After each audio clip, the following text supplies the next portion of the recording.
es un tiempo para reafirmar muchas cosas que hemos creído, hermanos. Con el paso del tiempo, algunas de ellas se pueden ir desdibujando un poco de nuestro corazón, con el paso de las circunstancias y los afanes y otras cosas, a veces en nuestro corazón podemos llegar a perder de vista por qué hacemos lo que hacemos, por qué creemos lo que creemos, y este es un tiempo que Dios también nos da para reafirmarnos en ello. Y una de las áreas, hermanos, en las que empezamos a reafirmarnos por medio de la palabra hace quizás ya unas 3, 4 semanas, es el asunto de la consagración de nuestra vida a Dios y el vivir bajo el gobierno de Cristo. Con la ayuda del Señor, hoy estaremos terminando esta importante edificación que ha servido para reafirmarnos en algunos casos como un servidor, y yo sé que otros también de los obreros, de los hermanos, reafirmarnos en lo que el Señor quiere de nosotros, cómo es que Él quiere vivir su vida en nosotros sin que nosotros le seamos de estorbo, y al contrario, beneficiarnos, ¿verdad?, de esa vida que Cristo nos puede dar. Por eso empezamos a estudiar ahí en Lucas capítulo 6, esa pregunta, hermanos: ¿por qué me llamáis Señor, Señor, y no hacéis lo que yo digo? Sé que ha servido para reafirmarnos y también en otros casos pues para instruirnos, porque sé que un buen grupo de la congregación, ¿verdad?, algunos me han comentado, me han llamado, y me da mucho gusto saber que estas cosas han ayudado a su vida cristiana, han ayudado a su vida espiritual. Así que hoy, hermanos, con la ayuda del Señor, en este día, en esta mañana y en la tarde, estaremos concluyendo con esta importante edificación. Vamos, por favor, a Lucas capítulo 6, ¿verdad?, para seguir reafirmándonos en algunos preceptos importantes que hemos creído, como es este de vivir firmes y vivir libres bajo el gobierno de Jesucristo. Vivir firmes en Él, vivir libres en Él, dejando que Él se manifieste, gobierne nuestra vida. Ya desde hace algunos servicios, algunos cultos, empezamos a estudiar los 4 pasos para permanecer bajo el gobierno de Cristo. Esos 4 pasos, hermanos, están surgiendo de los versículos 39 al 45. Y llevamos 3 pasos hasta ahora que hemos estudiado y que van a aparecer ahí como un pequeño repaso, un recordatorio.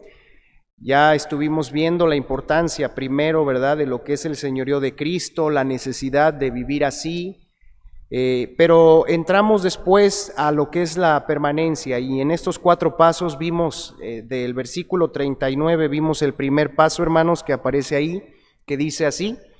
Recordémoslo juntos, ¿verdad? Para permanecer bajo el señorío de Jesucristo, bajo el gobierno de Cristo, debo aceptar mi propia necesidad de ver para poder guiar. Eso brota de la parábola del ciego y del guía de ciegos. Luego en el versículo 41, ¿verdad? 40, perdón. Aprendimos de la parábola del discípulo y el maestro que para permanecer bajo el señorío de Cristo debo asumir mi posición como discípulo y seguir al maestro para ser perfeccionado, y hay esperanza, si lo sigo, de estar siendo equipado constantemente y ser madurado en el Señor, ¿verdad? Y también, de acuerdo a los versículos 41 y 42, estudiamos estas 2 preguntas el domingo pasado, que nos guiaron en un tercer precepto, un tercer paso para mantenernos bajo el señorío de Cristo, es la hipérbole de la paja y de la viga. Y vimos que para permanecer bajo el señorío de Jesucristo, debo ocuparme con prioridad en corregir mis propios errores. Estos pasos, hermanos, estos 3 que llevamos y el que veremos hoy, son pasos que tenemos que vivir dando, acostumbrados a dar. Si dejamos de reconocer nuestra necesidad de ver para guiar, empezaremos a gobernar nuestra vida y el Señor no podrá hacerlo. Si dejamos de lado nuestra condición, nuestra posición de discípulos, lo mismo. Y si dejamos de corregir nuestro propio corazón y empezamos a querer corregir y ayudar a otros así, no a la manera de Dios, lo mismo, empezaremos a gobernar nuestra vida otra vez. Así que estos pasos, hermanos, estas enseñanzas tienen mucho que ver con el poder vivir una vida victoriosa, una vida en la que Jesucristo esté reinando constantemente y en la que a pesar de las circunstancias podamos seguir siendo unos discípulos firmes, fructíferos. Vamos al paso número 4, hermanos, que está basado en los textos 43 al 45, que es donde vamos a estudiar todo este día. Yo le animo a que usted ore en su corazón y sea receptivo a estas enseñanzas que son tan importantes. Yo creo que todo lo que hemos visto es importante, pero este último asunto, este último paso, hermanos, es vital para nuestro desarrollo como personas y como hijos de Dios. Versículos 43 al 45, me permito leerlo, va a aparecer en pantalla este texto, hermanos, esta porción, dice así: No es buen árbol el que da malos frutos, ni árbol malo el que da buen fruto, porque cada árbol se conoce por su fruto, pues no se cosechan higos de los espinos, ni de las zarzas se vendimian uvas. El hombre bueno del buen tesoro de su corazón saca lo bueno, y el hombre malo del mal tesoro de su corazón saca lo malo, porque de la abundancia del corazón habla la boca. Un favor, Carlos, ¿podrías mover ligeramente solo el ventilador? Gracias, hermano, para que no me huele aquí la hoja, pero muy poquito porque... Ahí está, sí, gracias, hermano. Ahí están los textos, hermanos, que vamos a estudiar. Les pido que podamos hacer una segunda lectura para que quede en nuestra mente y ahí en casa lo puedan leer también con fuerza, ¿verdad? Si están solos, pues háganlo con ánimo. Si están acompañados, qué mejor. Dice en estos textos, hermanos: No es buen árbol el que da malos frutos, ni árbol malo el que da buen fruto, porque cada árbol se conoce por su fruto. Pues no se cosechan higos de los espinos, ni de las zarzas se vendimian uvas. El hombre bueno del buen tesoro de su corazón saca lo bueno, y el hombre malo del mal tesoro de su corazón saca lo malo, porque de la abundancia del corazón habla la boca. Según estos preceptos del Señor Jesucristo, hermanos, expresados con una metáfora de un árbol y su fruto, según estos preceptos, es del todo necesario, pero también posible, que como discípulos suyos aprendamos a evaluar el estado de nuestro corazón. Este es el cuarto paso que vamos a ver para mantenernos bajo el dominio de Jesucristo, y está expresado de esta manera: para permanecer bajo el gobierno de Jesucristo, debo evaluar y atender el estado de mi corazón. Repito, hermanos, para permanecer bajo el señorío de Jesucristo, debo evaluar y atender el estado de mi corazón. Esta evaluación y esta atención del corazón es una de las disciplinas espirituales que más aportan a nuestra vida, a fin de que podamos vivir constantemente bajo el gobierno de Jesucristo, vivir firmes y vivir libres, y que no nos gobierne el pecado, ni la desobediencia, ni la rebelión, ni que el gobierno de las emociones se estacione, ni que las circunstancias nos hagan venir abajo. Este es uno de los preceptos, hermanos, muy importantes de las disciplinas que debemos aprender: evaluar nuestro corazón y atender el estado de nuestro corazón. Así que preguntémonos en este día, hermanos, de acuerdo a estas palabras del Maestro y en armonía con la palabra de Dios, porque toda ella es inspirada y útil para enseñarnos, ¿cómo podemos evaluar y atender el estado de nuestro corazón de manera que vivamos sujetos a Jesucristo? Esta es la pregunta, hermanos, que está también ahí en sus pantallas. Les pido que la podamos leer juntos, esta pregunta que dice: ¿cómo podemos evaluar y atender el estado de nuestro corazón de manera que vivamos sujetos a Jesucristo? Bueno, vamos a estudiar. Esta porción nos señala, hermanos, y nos responde a esta pregunta con 4 realidades sobre el estado de nuestro corazón. 4 realidades acerca de nuestro interior, de la importancia de evaluarlo y atenderlo. La primera de ellas dice que podemos evaluar y atender el estado de nuestro corazón, hermanos, cuando entendemos la naturaleza de nuestro corazón, o sea, cuando entendemos lo que nuestro corazón es. Lo voy a repetir, ¿verdad? Podemos entonces evaluar y atender nuestro corazón cuando entendemos la naturaleza de nuestro corazón. A Jesucristo le interesaba que sus discípulos supieran lo que su corazón era, por eso dejó estas palabras, por eso las estudiamos. Cuando sabemos y entendemos lo que nuestro corazón es, su naturaleza, entonces podemos aproximarnos a evaluarlo y podemos con la ayuda de Dios atenderlo. ¿Qué es el corazón? Dice esta porción, hermanos: el hombre bueno del buen tesoro de su corazón saca lo bueno, pero el malo, dice, del mal tesoro de su corazón saca lo malo. De acuerdo con estas palabras del Señor Jesús, el corazón es el tesoro del hombre, el tesoro del hombre. El término tesoro en la Biblia es un término muy interesante. En el Antiguo Testamento, por ejemplo, encontramos esta palabra tesoro en Esdras 6.1. No vamos a ir para allá, pero ahí en Esdras 6.1, la palabra aramea, genás, se traduce las cosas sagradas. Y es la palabra que también se traduce a veces tesoro, las cosas sagradas.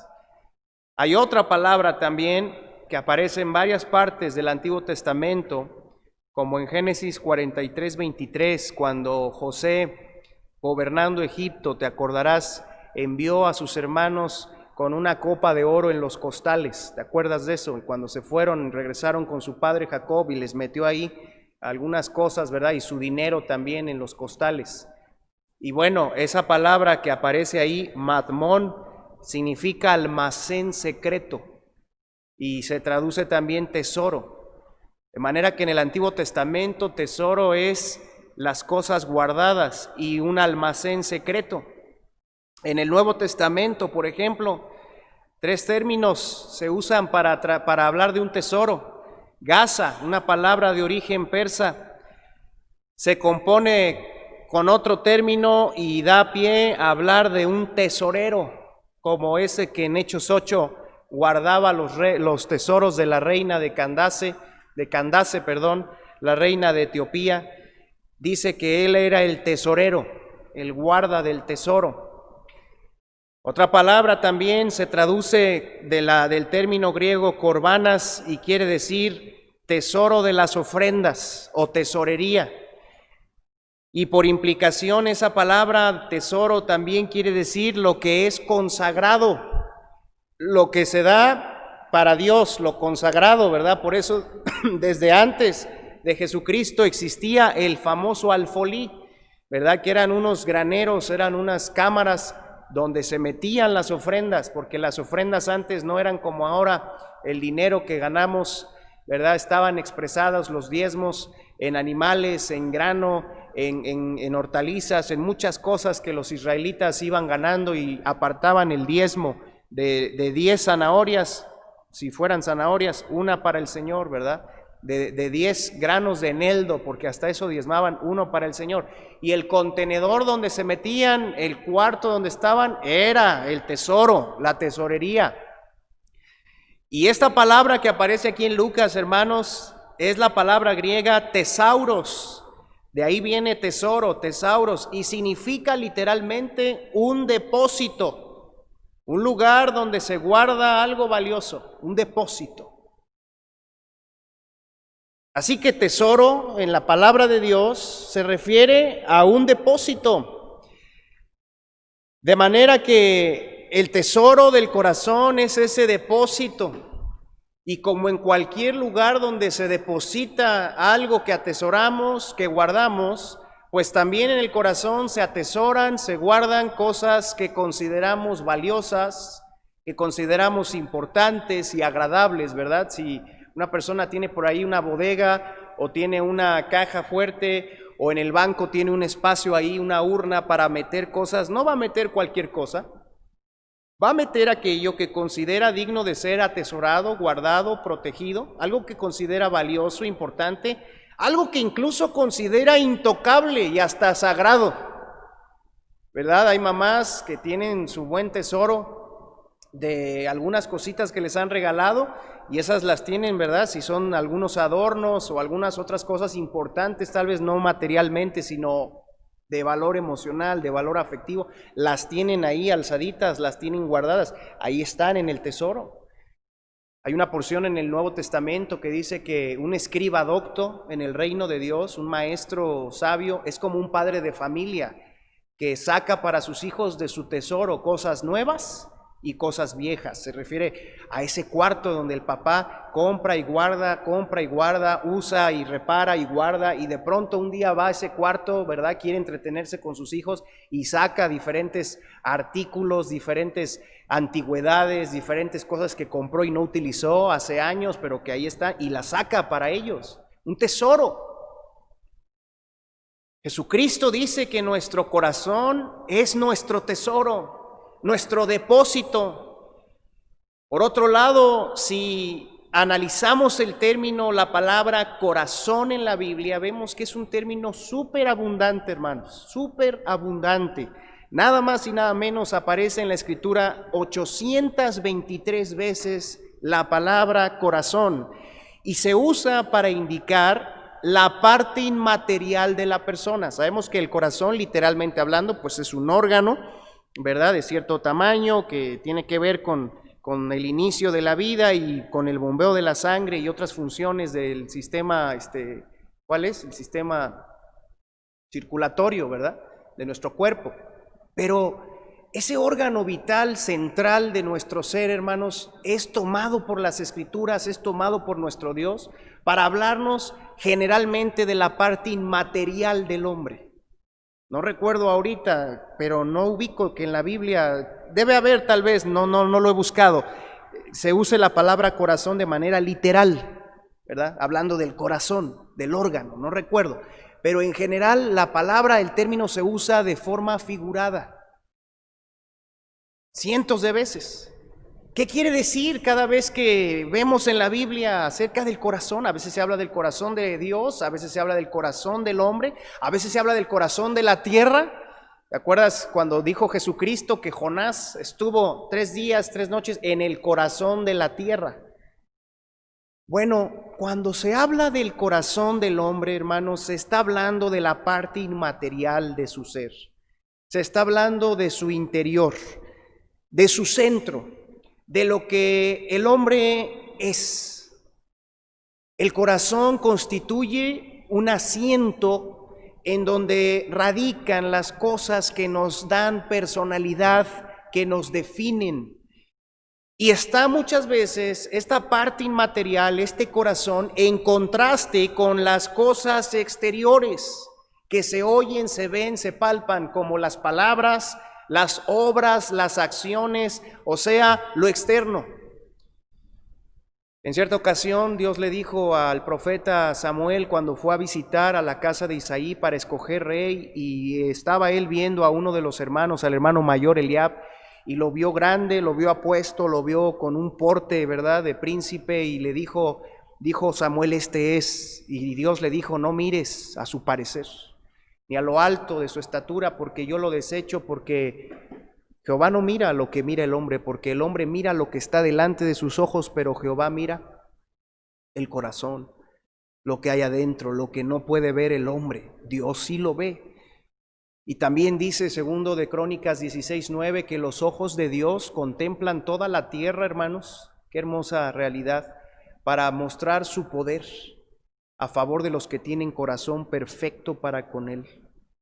Todo recurso que Dios se propone dar, sea que te bendiga económicamente, sea que te bendiga espiritualmente, ministerialmente, sea que te bendiga con una esposa, con un esposo, con hijos, todo lo que Dios da de sus arcas, da de su riqueza, todo ese poder lo da en función del estado del corazón de sus hijos.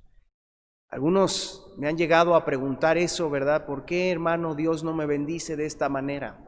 Y una de las cosas que yo llego a decir en esas consejerías es que hay que revisar cómo está nuestro corazón. ¿Quieres un auto nuevo? ¿Por qué? ¿Para qué? ¿Quieres una novia, un novio? ¿Para qué? ¿Por qué? Porque si va a venir de Dios, tiene que venir como resultado de que Él observa en tu corazón un corazón digno de recibir una bendición así. Un corazón preparado para recibir una bendición así. ¿Quieres ganar más dinero y prosperar? ¿Para qué? ¿A dónde lo vas a usar? ¿Con qué corazón lo vas a recibir? Dios es poderoso para bendecir, pero tiene que encontrar corazones que estén listos para recibir su bendición.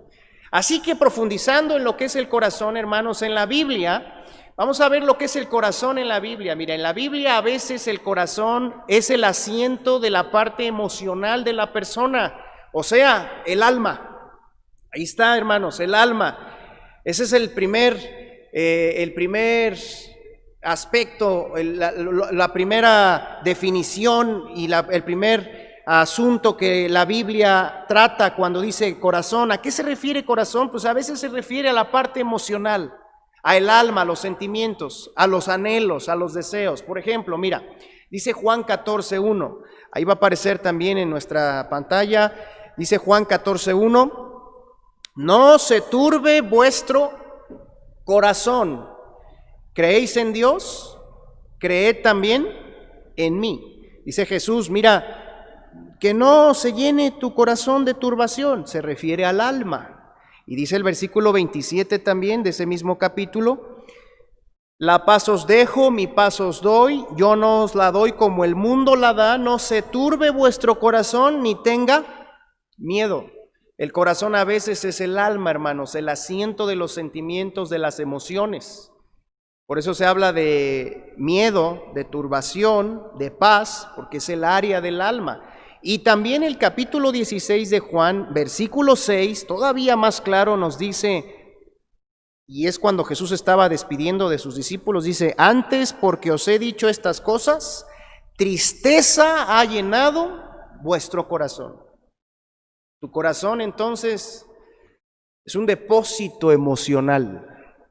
Déjame definirlo así, es un depósito emocional, un depósito de sentimientos, emociones, estados de ánimo. Pero también, otras veces en la Biblia el corazón es el asiento de la parte intelectual de la persona, o sea, la mente. A veces la Biblia habla del corazón y se está refiriendo a la mente, a los pensamientos, al entendimiento. Mira, en el primer libro de Reyes, capítulo 3, cuando Dios recibió las peticiones que le hizo Salomón, quien le pidió sabiduría, dice el versículo 12, he aquí lo he hecho conforme a tus palabras, he aquí que te he dado corazón sabio y entendido, tanto que no ha habido antes de ti otro como tú, ni después de ti se levantará otro como tú. Y en el 4:29 de ese mismo libro dice, y dio Dios a Salomón sabiduría y prudencia muy grandes, y anchura de corazón como la arena que está a la orilla del mar. Fíjate cómo a veces el corazón tiene que ver con la parte intelectual. Por eso también dice Mateo 13:15, que leímos hace ratito en la lectura, hablando de este aspecto o de esta forma de referirse al corazón. Dice Mateo 13:15, porque el corazón de este pueblo se ha engrosado y con los oídos oyen pesadamente y han cerrado sus ojos para que no vean con los ojos y oigan con los oídos y con el corazón entiendan y se conviertan y yo los sane. El corazón tiene que ver también con el entendimiento, la capacidad intelectual, la comprensión. Además de ser un depósito emocional, entonces el corazón es un depósito intelectual. Hay mentes muy potentes, ¿verdad?, a las que les cabe mucho y administran bien la información y la usan cuando es necesario. Son computadoras, todas las mentes son computadoras, como computadoras, pero hay algunas que son lentium, ¿verdad? Lentium. Y hay otras que son novedosas, ¿verdad? ¿De cuál eres tú? ¿De cuál soy yo? Bueno, a cada quien nos toca, ¿verdad? No hay que juzgar. Pero la mente es un depósito de información, de conocimiento. Así la diseñó Dios. Y es el corazón a veces también el que se habla cuando se refiere a la mente. Pero otras veces el corazón, hermanos, mira, se refiere al asiento moral de la persona, a la conciencia moral, a ese lugar donde sabemos si elegimos el bien o el mal. Dice Jeremías 17:9, la primera parte: engañoso es el corazón más que todas las cosas y perverso. Fíjate cómo el corazón del hombre se define como un depósito, un asiento de moralidad. Dice también Mateo 5:8, bienaventurados los de limpio corazón, porque ellos verán a Dios. Corazón limpio es un corazón que hace lo bueno, un corazón que recibe lo bueno. En ese sentido hay un corazón que se puede decir es bueno, es malo, como lo dijo Jesucristo ahí en Lucas que estamos estudiando. Pero en ese sentido el carácter del corazón es moral. Dice el versículo 28 de Mateo, que también va a aparecer ahí, hermanos: pero yo os digo que cualquiera que mira a una mujer para codiciarla, ya adulteró con ella, ¿en dónde? En su corazón. O sea que cuando alguien mira lascivamente a otra persona que no es su compañera, su compañero, y se pone a imaginar y se pone a desear, en su corazón está haciendo lo malo. Aunque no en sus actos, en su corazón está configurando el pecado. Y lo mismo se puede decir de cualquier otro pecado. Algo que aborrece Dios, dice Proverbios capítulo 6, es el corazón que maquina pensamientos inicuos. Porque no se peca de acto sin primero pecar de corazón. Así que el corazón es un lugar en donde elegimos lo bueno y elegimos también lo malo. Le decía Pedro a Ananías y a Zafira en Hechos capítulo 5, cuando dieron parte de la ofrenda mintiendo y aludiendo que estaban dando todo lo que habían obtenido de aquella heredad, lo trajeron a los pies de los siervos de Dios para que lo usaran en la obra, y dicen: esto es todo lo que ganamos, y no era verdad. Se presentaban como muy generosos cuando no lo eran, estaban aparentándolo. Y Pedro le dijo a ese matrimonio, especialmente al varón Ananías: ¿por qué llenó Satanás tu corazón para que mintieses al Espíritu Santo y retenieses el precio de la heredad? Fíjate cómo en el corazón se toman esas decisiones morales. Y cuando Dios habla del corazón, a veces se refiere al asiento moral del hombre. Pero otras veces, en cuarto lugar, el corazón en la Biblia es el asiento de la voluntad de la persona. Es decir, su libre albedrío, su capacidad de elección, sus decisiones, sus disposiciones, sus actitudes. De allí que en Mateo 19:8, cuando Jesucristo da una respuesta acerca del matrimonio y del divorcio, dice así: Él les dijo: por la dureza de vuestro corazón, Moisés os permitió repudiar a vuestras mujeres, mas al principio no fue así. Observa cuál era la razón por la cual los varones, y no solo era, sigue siendo la razón por la cual los varones o las damas, ¿verdad?, los cónyuges, cuando llegan a un momento ya de confusión, cuando llegan a un momento de decepción en su matrimonio y no saben cómo salir, observa qué es lo que detona la separación y el divorcio. Dice: la dureza de vuestro corazón, que no quieren, y punto. Es eso. No quieren hacer la voluntad de Dios, no quieren recibir el consejo de Dios, no quieren. Hay otros factores que influyen, sí, pero en el fondo es la voluntad la que no se quiere someter al Señor, la dureza del corazón. Dice el 23:37 también ahí de Mateo. ¿Qué texto tienes ahí, Mando, en la pantalla? Esa cita está mal, hermanos. Pero vamos a ver Hechos 11:23, que también aparece ahí. Esa yo la puse mal, hermanos. Hechos 11:20. Gracias, hermano. No la había proyectado. Hechos 11:23. Miren, hermanos, ahí aparece. Sí está, ¿verdad? Hechos 11:23. Llega Bernabé, hermanos, a esta congregación en Antioquía. Y dice que cuando llegó vio la gracia de Dios y se regocijó y exhortó a todos a que con propósito de corazón permaneciesen fieles al Señor. Estoy leyendo ahí Hechos 11:23. Fíjate cómo el corazón también tiene que ver con la voluntad, con las decisiones. Y déjame apartarme un poquitito del mensaje. Tiene que ver con esto, ¿verdad? Con lo que estamos viendo del corazón. Déjame usar las palabras de Bernabé en esta mañana para predicártelas unos instantes. Dice el 23, cuando llegó y vio la gracia de Dios se regocijó y exhortó a todos a que con propósito de corazón permaneciesen fieles al Señor. Hermanos, nosotros hemos visto la gracia de Dios como iglesia. Esos diferentes videos que hemos puesto de introducción y que ya tenemos que renovar, ¿verdad? Y buscar otros. No creas que están ahí para presumir. No creas que están ahí porque salimos muy guapos. No es eso. Nosotros como iglesia hemos venido recibiendo la gracia de Dios, sus bendiciones, a nivel familiar, a nivel personal, a nivel matrimonial, a nivel de los hijos. Nos ha permitido Dios establecer una congregación aquí en la zona sur de la ciudad, una congregación que sigue en el corazón de Dios con planes.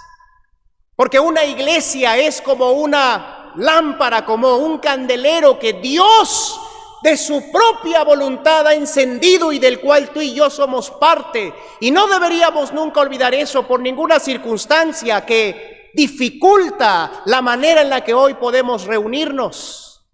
Hemos recibido la gracia de Dios por su pura voluntad y por su puro amor. Nos ha dado vida, salud, nos ha dado crecimiento, nos ha dado la bendición de seguir adelante. Por eso me gozo como Bernabé, me regocijo y en el amor de Cristo nos exhorto a que con decisión de corazón permanezcamos fieles al Señor en lo que nos ha mostrado y en lo que nos mostrará.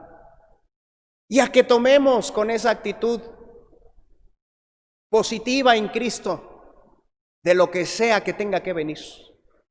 Decía el apóstol Pablo, todo lo puedo en Cristo que me fortalece.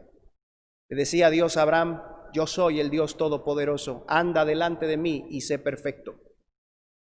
¿Es tu anhelo? El mío sí. Y aunque a veces hay cansancio o enfermedad, aunque a veces hay un poco de turbación, de desánimo, ¿es tu deseo seguir fiel al Señor?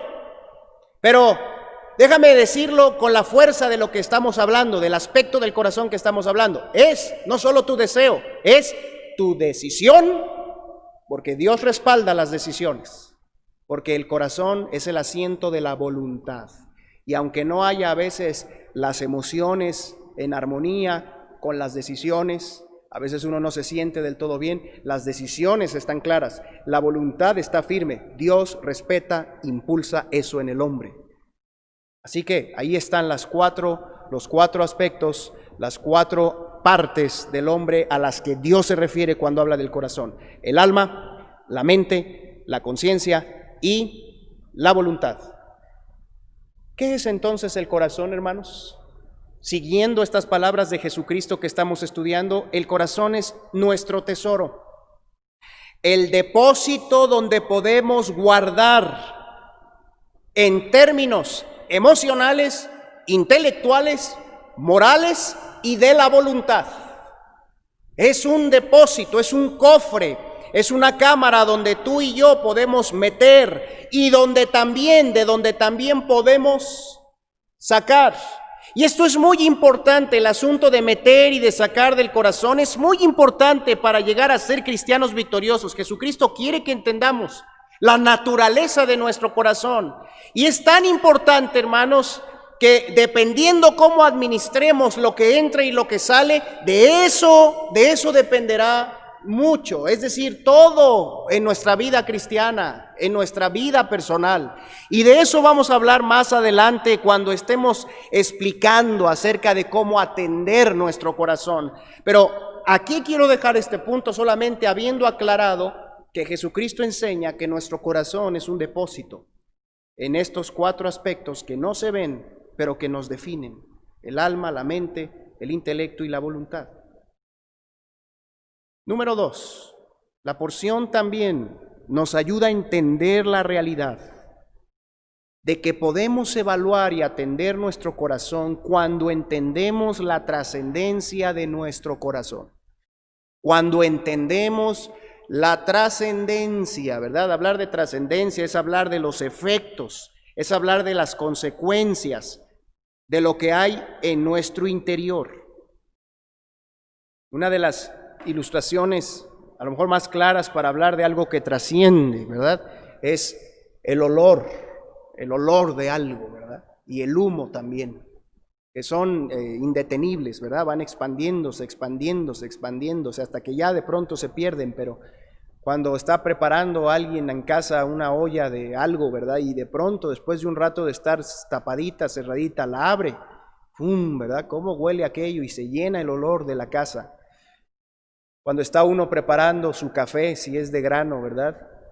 El mejor, que no hace daño al estómago y bueno, no te quita el sueño, en fin.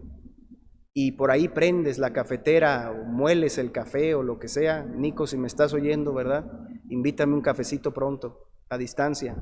Ahí por videoconferencia nos lo tomamos, ¿verdad? Hermanos, trascender es llegar, trascender es afectar, trascender es ir más allá. Cuando entendemos la trascendencia de nuestro corazón, o es decir, los efectos de lo que hay en nuestro interior, entonces podemos evaluar y podemos atender nuestro corazón. Si no entendemos la trascendencia de nuestro interior, no podremos dar este paso, no podremos vivir sujetos a Jesucristo. Y esta porción de Lucas, hermanos, a las que les pido que volvamos, ¿verdad? Si no estábamos ahí, nos enseña al menos 3 efectos, 3 consecuencias del estado de nuestro interior. Lucas 6, 43 y 44 dice: no es buen árbol el que da malos frutos, ni árbol malo el que da buen fruto, porque cada árbol, observa, cada árbol se conoce por su fruto. Cada árbol se conoce por su fruto, pues no se cosechan higos de los espinos, ni de las zarzas se vendimian uvas. En nuestro corazón, primeramente, hermanos, se define la clase de persona que somos. Esa es la primera consecuencia, el primer efecto de nuestro interior. Hay una relación estrecha. Según esta porción nos indica, según Jesucristo lo enseñó, hay una relación estrecha y directa entre el estado de mi corazón y la clase de persona que estoy siendo, la clase de persona que soy. Para entender esto, Jesucristo usa la metáfora del árbol y su fruto, que está ahí en los textos que acabamos de leer. Vamos a entenderla un poco más en este día, hermanos, y a sacarle provecho. Mira, un árbol, según dice la porción, se conoce por el fruto que da. No es por su apariencia que los árboles son buenos o malos, no es por su apariencia. Si usted ha tenido algún árbol en casa, ¿verdad? O algún arbolito, aunque sea una mata, ¿verdad? Siquiera, usted podrá comprender eso, que no es por su apariencia que los árboles o las plantas que den algún fruto sean buenas o malas, porque hay árboles que entre sí se pueden parecer mucho, ¿verdad? Y este parece durazno, y este parece como el que da los higos, pero no da higos, pero parece, ¿sí? Pero su apariencia, hermanos, no es el factor determinante para juzgar si es bueno o malo, dice Jesucristo. Tampoco es por su altura. Hay árboles que pueden ser muy altos, pero que no sirven para dar frutos. Nada más hacen espacio y bueno, tal vez ayudan al proceso, ¿verdad?, de la fotosíntesis y la purificación del aire, pero no dan fruto, aunque estén muy altos. ¿Cuántos no han quitado, verdad, de su cochera de su jardincito, de su patio, aquel peral, aquel limón, porque está bien grande, está destruyendo el suelo, pero nomás no nos da más que 2, 3 limoncitos amargos y pichurrientos, ¿verdad? Algunos han tenido que quitar los árboles porque por más grandes y todo, nada más no dan el fruto. Otros podrían decir que un árbol se juzga si es bueno o malo por su follaje, ¿verdad? Porque está bien lleno de hojas, de ramas, pero hermanos, hay árboles cuyo follaje es muy abundante, hay matas cuyo follaje es muy abundante, pero no sirven para dar frutos, solo generan espinos y otras cosas. Y luego la porción nos instruye a pensar, ¿qué tipo de qué tipo de fruto puede dar un árbol? A ver, hermanos, de acuerdo a la porción, ¿qué tipo de fruto puede dar un árbol? De dos tipos, de dos clases, bueno o malo. Cuando nos dice aquí el Señor, frutos malos, está usando una palabra griega que se refiere a algo podrido, a algo corrompido, a algo de calidad deficiente, algo que es inadecuado para su uso. Ese fruto que no sirve, que lo cortas o lo sacas, ¿verdad? Y te das cuenta que por dentro está podrido, está malo, está bofo, está seco, en fin, es de mala calidad. El árbol malo, dice aquí, da malos frutos, de calidad deficiente, corrompidos, que no se pueden usar. No se puede hacer una buena agua de melón con algunos tipos de melones, ¿verdad? Porque están agrios y no te dan el sabor, de mala calidad. En cambio, cuando el Señor dice buenos frutos, buen fruto, usa un término griego que se refiere a lo que es intrínsecamente bueno, que es de buena calidad, que es bueno para comer. El árbol bueno, dice, da buenos frutos, frutos de buena calidad, frutos que sirven para comer, que se pueden usar. Qué gozo da cuando todos aquellos higos que compraste, que por cierto está carito, ¿verdad? O todos aquellos duraznos o aquellas manzanas salieron, mira, riquísimas, ¿verdad? Las naranjas, ¿verdad? Esos frutos, y te haces el jugo si no tienes problemas de azúcar, y qué rico es, recién hecho, ¿verdad? Una buena fruta, intrínsecamente buena. La clase de árbol, hermanos, según este precepto, la clase de árbol, bueno o malo, está determinada por el fruto que da. Eso es evidente, pues forma parte de la naturaleza del árbol. Un árbol puede ser muy parecido a otro, puede ser muy alto o puede tener un buen follaje, pero la prueba final que nos dice si un árbol es bueno o es malo está en el tipo de fruto que produce. Eso es lo que está haciendo Jesucristo, sacando a la luz una metáfora tan obvia del uso común, del uso cotidiano. Usted y yo ya no vamos a los árboles a cortar, pero vamos al mercado. Pero todos esos frutos procedieron de diferentes árboles, de diferentes matas. Y dice el Señor que independientemente de estos factores, el fruto es lo que los da a conocer. Y luego nos da ejemplos de dos árboles malos, el espino y la zarza. Y dice que jamás darán estos higos o uvas. No producen esos frutos porque su naturaleza no es esa. Así que los frutos nos indican la clase de árboles que son. ¿Está claro? Pero luego el Señor aplica esta metáfora al hombre. Y dice el versículo 45 que va a aparecer en la pantalla, que el hombre bueno del buen tesoro de su corazón saca lo bueno.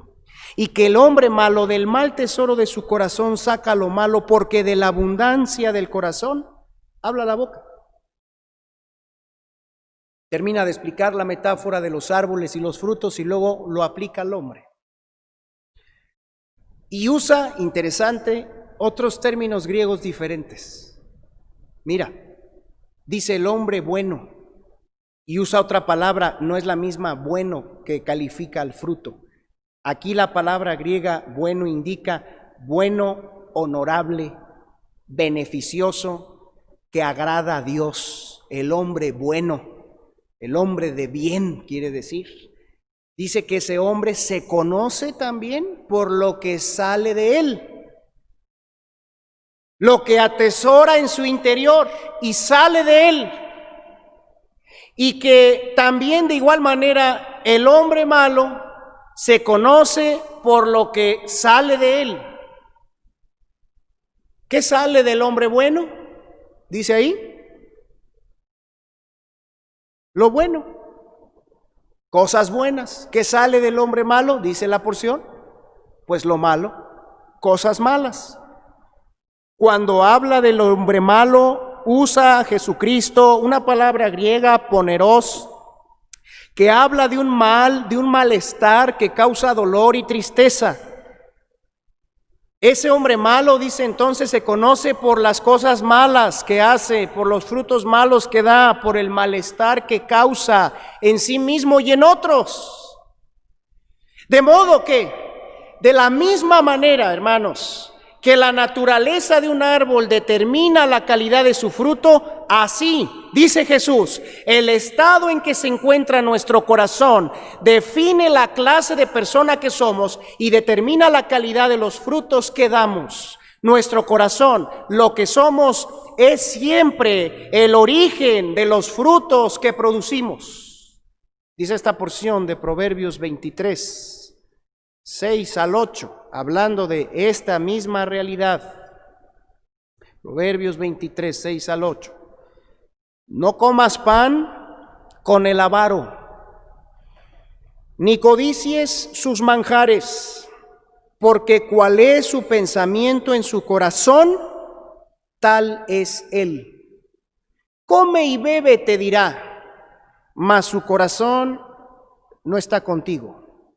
Vomitarás la parte que comiste y perderás tus suaves palabras. Observa este versículo, fíjate cómo es que nos exhorta a no tener una relación íntima, a no establecer un yugo igual con el que ama el dinero, con el que vive para este mundo y lo declara y decididamente dice, para mí lo más importante es el dinero. No comas pan con el avaro, dice, no hagas tratos con él.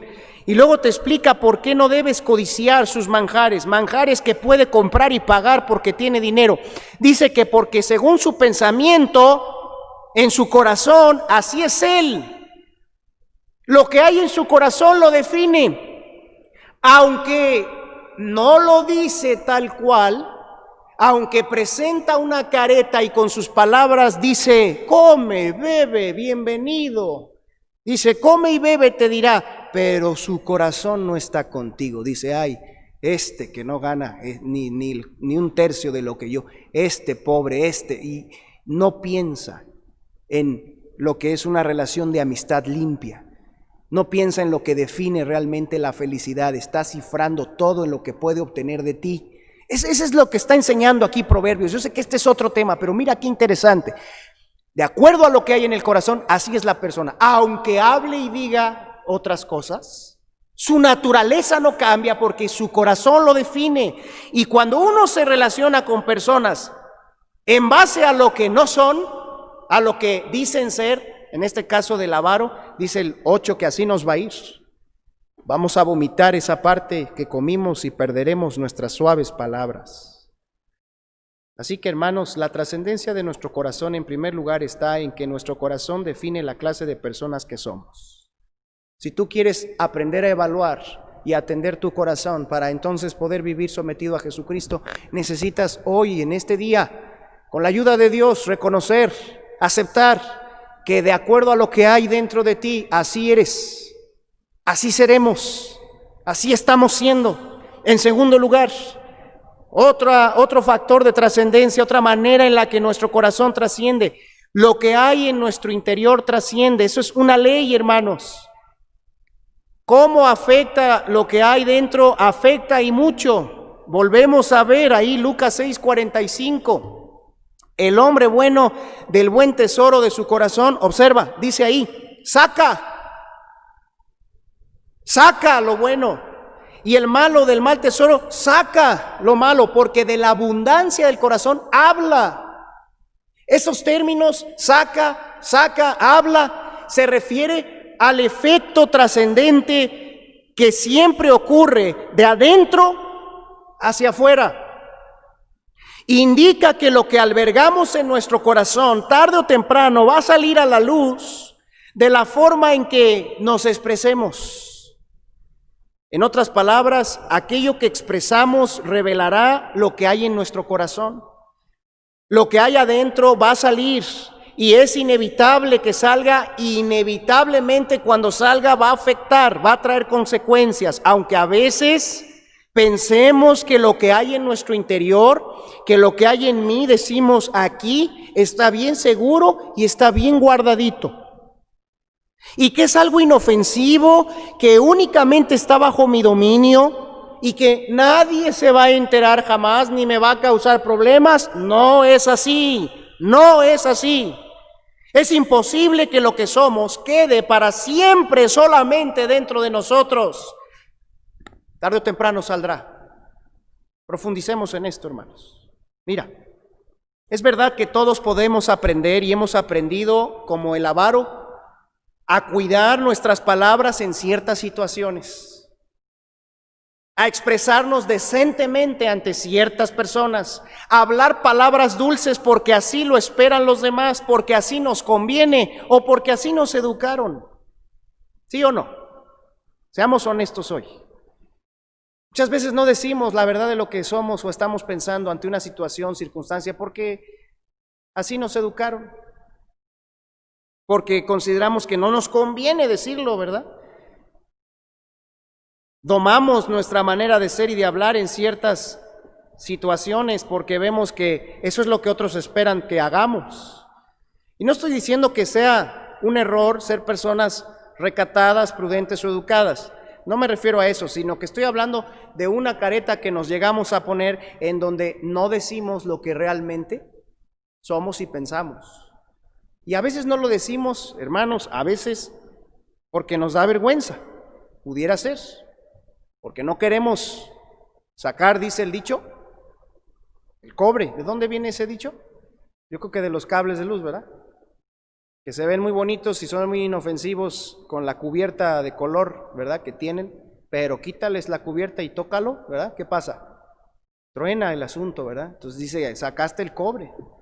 A veces así somos. Además, podemos aprendernos a comportar correctamente en ciertos lugares y dar la impresión de que somos buenas personas. Algunos hasta han agarrado ya su modo de saludar, su modo de andar, porque así los demás ven que soy buena persona, ¿no? Que siempre vivo contento, que no tengo problemas y saco mi manera de ser con mis compañeros en la escuela, con los del trabajo, con el jefe, ¿no?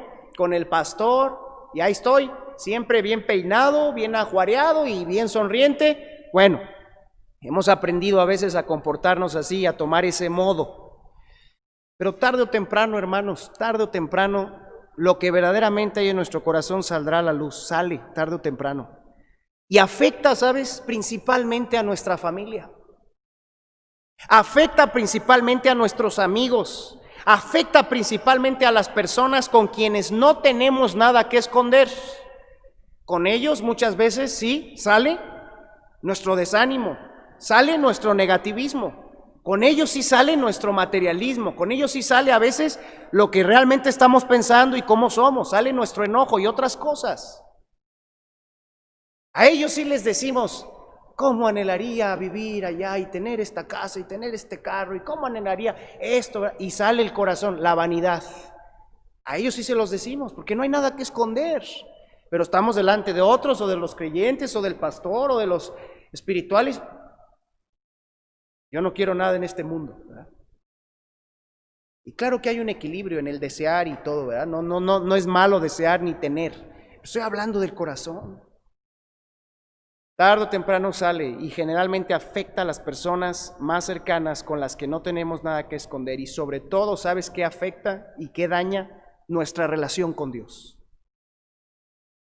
Porque nos damos cuenta cómo somos realmente aquí adentro y que no podemos escondernos del que lo conoce todo, y por ello elegimos mejor fingir y nos desconectamos del Señor y preferimos dejar de cultivar la relación con el que sí nos conoce, con el que sí sabe cómo estamos en realidad, y mejor le damos la espalda y seguimos viviendo con esos fingimientos, con esa vida que llevamos.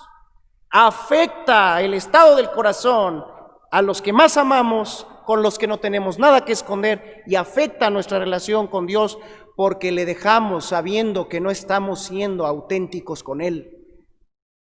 Y además A pesar de que tratemos de que todo quede adentro de nosotros, tarde o temprano las presiones de la vida, las frustraciones se van a encargar de poner en evidencia qué es lo que hay adentro de nosotros. Como esta situación que ha venido, en la que las autoridades toman decisiones, un sector de la población se enoja, otros argumentan que hay una, ¿cómo se dice?, conspiración mundial, y otros enseñan, ¿verdad?, que Satanás está detrás de todo esto, otros dicen que nada es cierto, que es puro cuento, otros se aferran a decir que no es necesario, ¿verdad?, tener cuidado.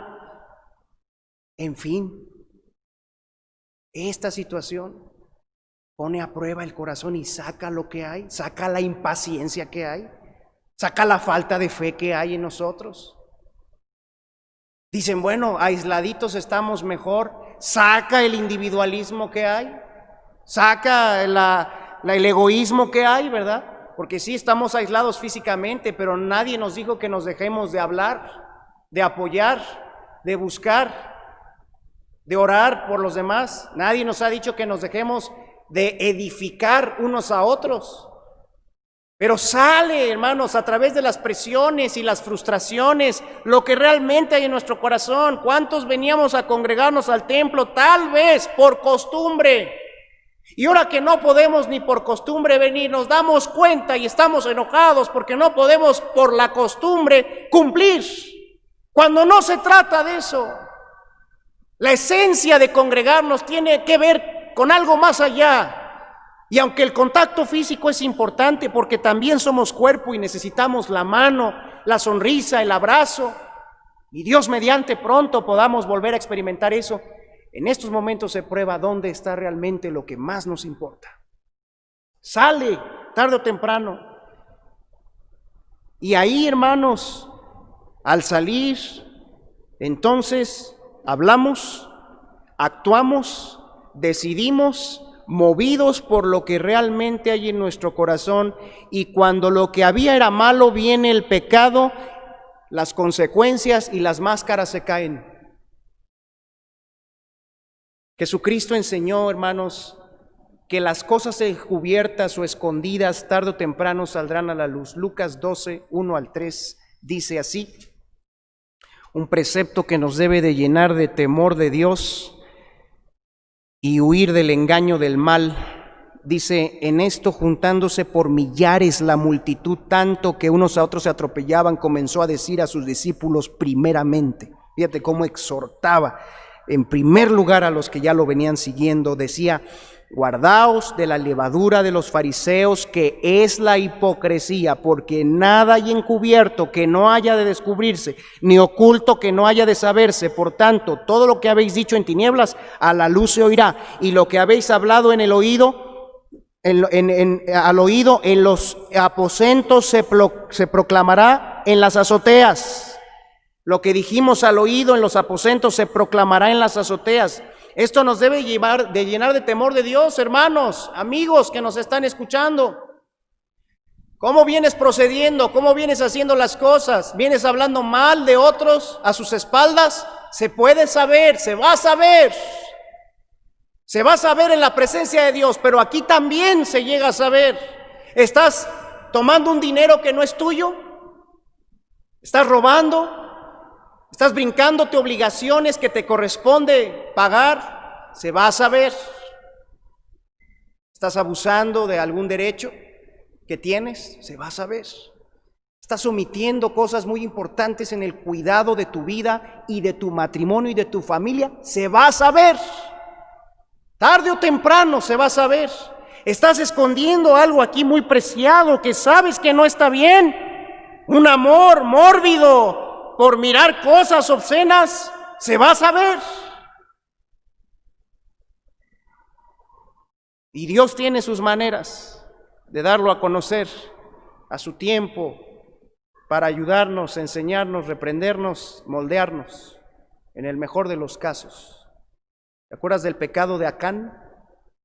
Ahí en Josué 7 está, cómo es que vio entre los despojos un manto babilónico muy bueno, lingotes de oro, y dice que lo codició, lo tomó y abajo de su tienda lo escondió, y luego se presentó con el pueblo como si nada.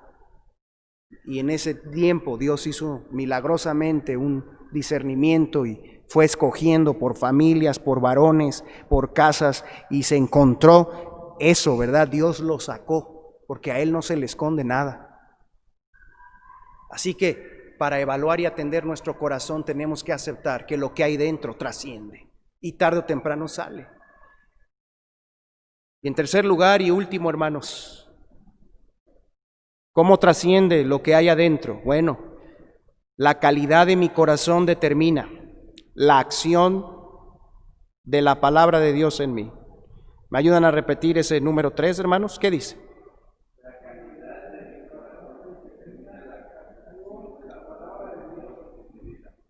La calidad de mi interior, de mi corazón, determina la acción, la obra, lo que hará la palabra de Dios en mí. Como hemos estudiado, queridos hermanos y amigos, en temas anteriores de estas enseñanzas de Lucas 6, una de las principales maneras en que Jesucristo llega a ejercer su gobierno sobre nosotros, dentro de nosotros, es a través de nuestra comprensión obediente a su palabra.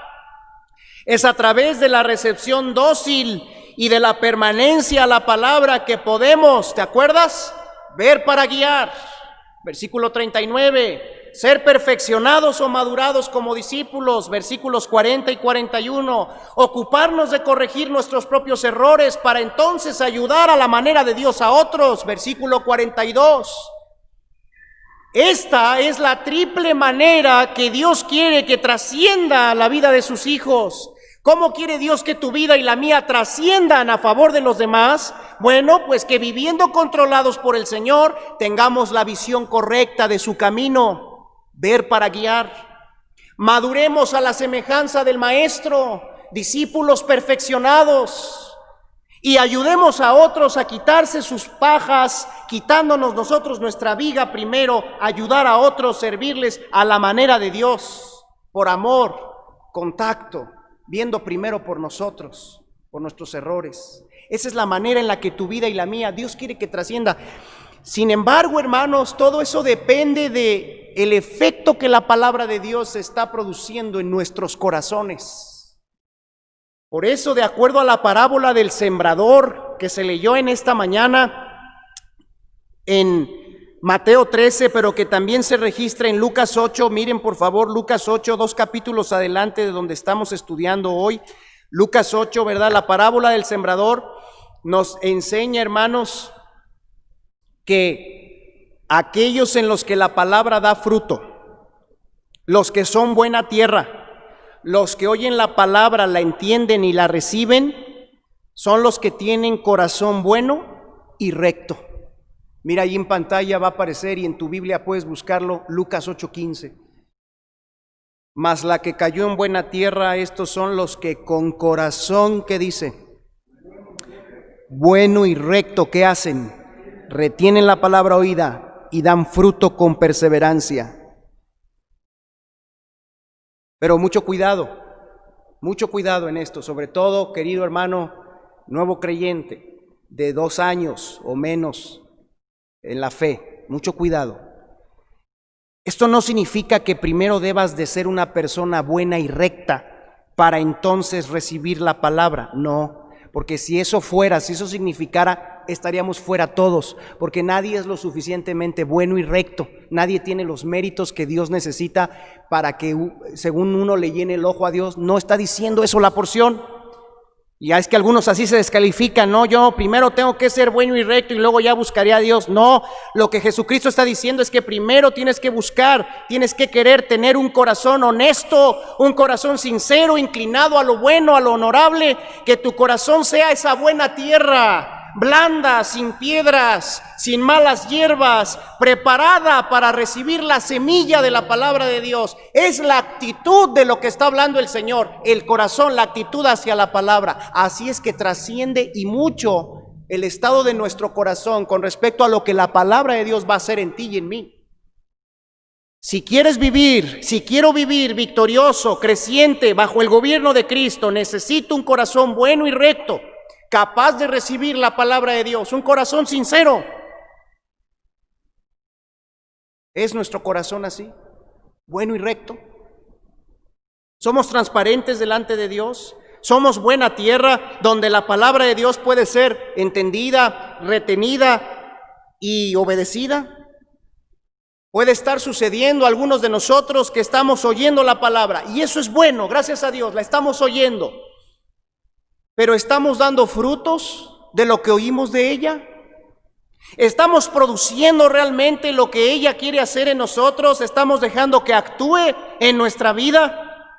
Eso es lo que debería interesarnos seriamente si queremos una vida de libertad, de bienestar, que glorifique a Dios y que sea de bendición a los demás.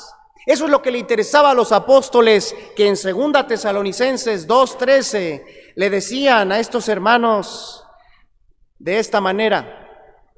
En 1 Tesalonicenses 2:13, por lo cual también nosotros sin cesar damos gracias a Dios de que cuando recibisteis la palabra que oísteis de nosotros, la recibisteis no como palabra de hombres, sino según es en verdad la palabra de Dios. ¿Y cómo termina el texto, hermanos? La cual actúa en vosotros los creyentes. Por eso, hermanos, ahí en Lucas 8, donde estamos, terminaremos mencionando esos 3 estorbos que la parábola nos presenta, que hoy pueden estar impidiendo que tú y yo tengamos un corazón bueno y recto para recibir la palabra y que ella actúe en nosotros. Esos obstáculos son 3. Versículo 5. El sembrador salió a sembrar su semilla y mientras sembraba una parte cayó junto al camino y fue hollada y las aves del cielo la comieron. Y lo interpreta el versículo 12. Dice, y los de junto al camino son los que oyen y luego viene el diablo y quita de su corazón la palabra para que no crean y se salven. Un primer estorbo es la incomprensión de la palabra, el no entender la palabra por dureza de corazón.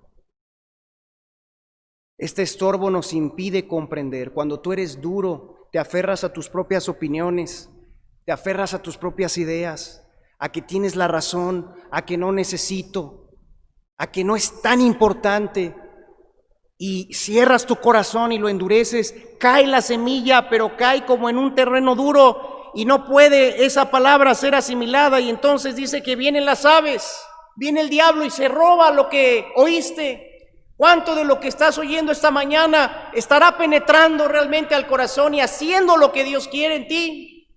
¿Y cuánto en porcentaje de lo que venimos oyendo ha sido como esa semilla que el diablo se ha robado? La dureza de corazón, nuestra falta de disposición para entender, nuestra preferencia, nuestros puntos de vista y a la manera en que hemos sido toda la vida, está estorbando que la palabra de Dios haga su obra en nosotros. Y así está trascendiendo para mal el estado de nuestro corazón duro. También el segundo estorbo, dice el versículo 6, otra parte cayó sobre la piedra y nacida se secó porque no tenía humedad.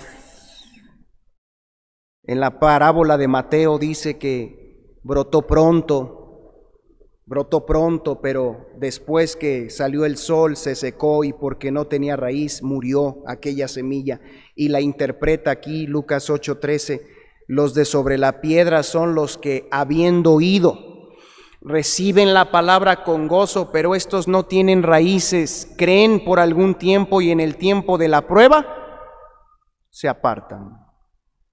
Si los primeros por su dureza no entendían y no se esforzaban por comprender, estos, los segundos, este estorbo, este otro corazón, son aquellos que sí entienden y reciben y se emocionan y da la palabra un fruto, pero como está ahí en esa imagen, la plantita apenas tiene fuerza, apenas es pequeñita, apenas echa una micro raíz, y cuando viene la prueba, las dificultades, ya, mejor ya no quiero, y tropezamos.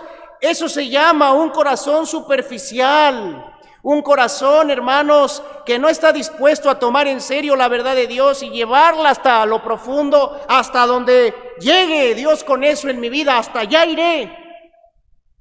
No, algunos le ponen tope a la palabra, le ponen límite a las enseñanzas y dicen, hasta aquí no pasarás, aquí yo gobierno, de aquí para allá es tu terreno y de aquí para acá es el mío, Señor. Superficiales. Lo dejan nada más ahí por encimita la enseñanza, no dejan que afecte lo profundo de sus convicciones y entonces oyen, creen, pero luego tropiezan.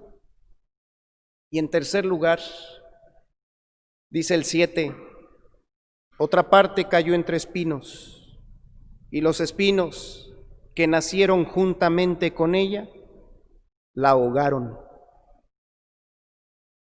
Dice la interpretación, el versículo 14, la que cayó entre espinos, estos son los que oyen, pero yéndose, son ahogados por los afanes, las riquezas, los placeres y no llevan fruto.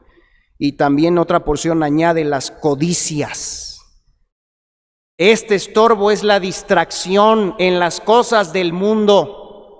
Cedemos ante los afanes, las preocupaciones del mundo, el engaño de las riquezas que nos pueden hacer felices, las riquezas, el dinero, los deseos de tantas cosas y los placeres, y dejamos que eso entre al corazón, y entonces oímos, creemos, entendemos, nos emocionamos, pero ponemos un pie afuera de la palabra. Pasa una hora, pasa un día y se nos olvida todo porque estas cosas que interfieren y distraen, no las hemos reconocido, rendido al Señor, y puede la palabra hoy en este momento estarme afectando y en 2 horas estar olvidándolo por la preocupación del mañana, por buscar el engaño de las riquezas, por desear comprarme esto, por desear no perder aquello, por estar en los negocios de la vida enredado, y la palabra que me había mostrado que debo ser de un mejor carácter, que debo estudiar con mis hijos,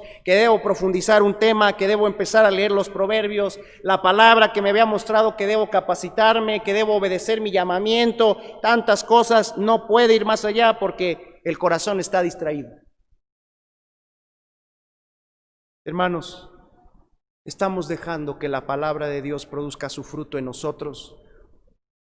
Ella puede producirlo, como dice Marcos 4:28, porque de suyo lleva fruto la tierra, primero hierba, luego grano, después grano lleno en la espiga, y luego se mete la hoz porque ha llegado la siega, porque el fruto está maduro.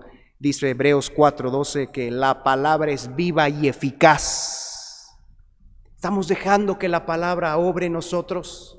¿O solamente nos estamos quedando con un sermón y ya en la semana? Y luego nos olvidamos de la palabra y no tomamos en serio. Estamos buscando aplicar las cosas que Dios nos muestra. Estamos anhelando un corazón libre de estorbos. Está ahí nuestro interés en que nuestro corazón no se estorbe con estas cosas. Yo espero que así sea, hermanos, porque evaluar y atender nuestro corazón requiere que primero estemos libres de estorbos. Por eso, detengámonos aquí, hermanos. Continuaremos en la tarde con nuestro estudio tan importante. Nos faltan 2 realidades sobre el estado de nuestro corazón, cómo evaluarlo, cómo limpiarlo, cómo mantenerlo sano para que Dios siga obrando. Pero despidámonos con este ejercicio que queda en pantalla para que tú lo puedas tomar, lo puedas hacer. Si tienes tiempo hoy, al final del servicio o en la semana, mira, aquí está el ejercicio de meditación y de respuesta delante de Dios. Primero están las 2 realidades que estudiamos hoy y luego viene el ejercicio que dice: ¿qué hay en el tesoro de tu corazón? ¿De cuáles cosas buenas o malas te vienes llenando? Otra pregunta. Honestamente, ¿cómo está tu corazón hoy? ¿Firme o débil? ¿Sano o enfermo? ¿Recto o corrupto? Y también dice al final, ¿cuál de los 3 estorbos necesitas reconocer y quitar con más urgencia de tu corazón para que la palabra dé fruto en ti, te interese más y obre en tu corazón? ¿Y qué acciones puedes comenzar a realizar para quitar esos estorbos? Ahí está, y viene el resumen de los 3 estorbos: incomprensión por dureza, falta de firmeza por superficialidad, afanes mundanos, entre otras cosas. Vamos a orar, hermanos. Señor, gracias porque hoy nos has mostrado que podemos evaluar y atender nuestro corazón cuando comprendemos que nuestro corazón es un tesoro, un depósito en el cual nosotros podemos guardar a nivel emocional, intelectual, a nivel de la conciencia moral y a nivel de la voluntad. Gracias por mostrarnos que nuestro corazón es un depósito, y yo sé que todos nosotros hemos metido de una u otra manera muchas cosas que hoy están trascendiendo, están saliendo, están afectando para bien o mal a los de a nuestro alrededor, están definiendo la clase de persona que somos y sobre todo están estorbando o promoviendo la obra de la palabra en nosotros. Yo te pido que guíes a cada uno, a cada quien de los que estarán haciendo su meditación, su análisis, aplicando estas cosas, reconociendo, y que nos des fuerza para estudiar la segunda parte esta tarde, seguir aplicando estas cosas a nuestro corazón. Nos ponemos en tus manos en el nombre de Cristo Jesús. Amén.